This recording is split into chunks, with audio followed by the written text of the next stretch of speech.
लाल साड़ी दी है रे संबलपुरी धड़ी तुमको मानी जाऊ छे लाल चूड़ी संग साथे लाल लिपस्टिक पूरा टॉप लागू छे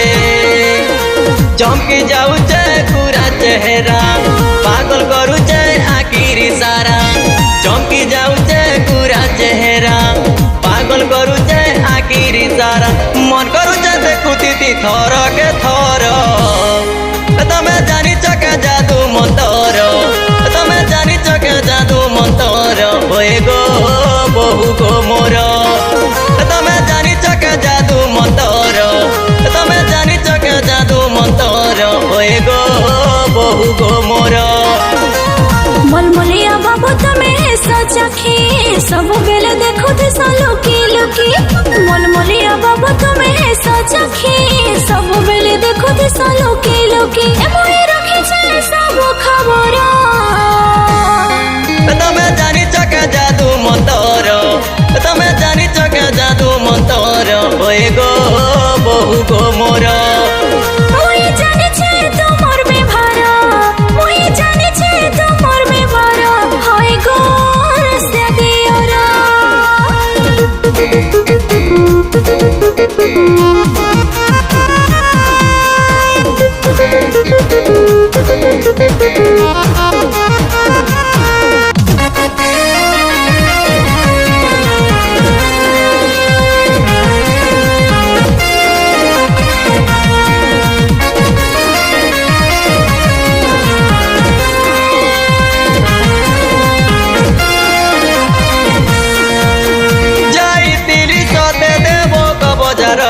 आनीचे बासना तेल मोर बहु गो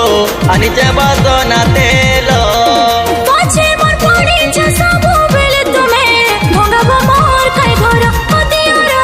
भंगाब मोर काय घर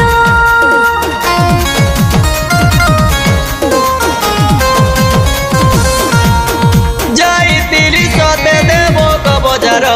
आनीचे बासना तेल मोर बहु गो आनीचे बासना तेल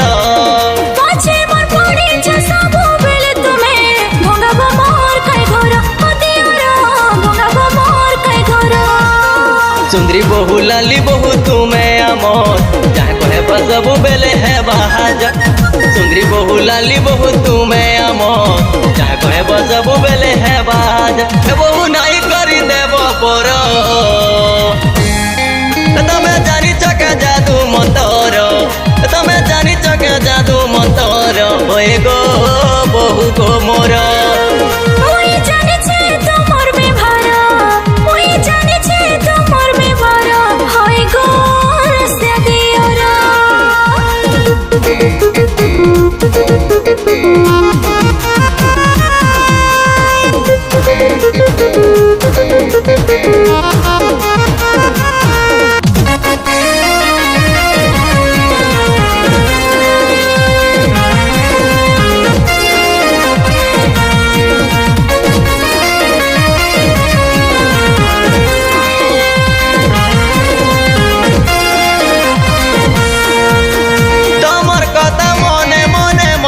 हो तबे नाई ना मोर मन मोर बहु गो तबे नाई ना मोर मन एटा सेटा कोठा कहि करी मते हेउ छकाई छन छन बाबू गो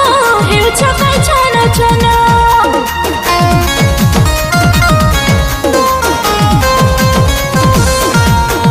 तमर कथा मने मने मोर भाभी हो तबे नाई ना मोर मन मोर बहु गो तबे नाई ना मोर मन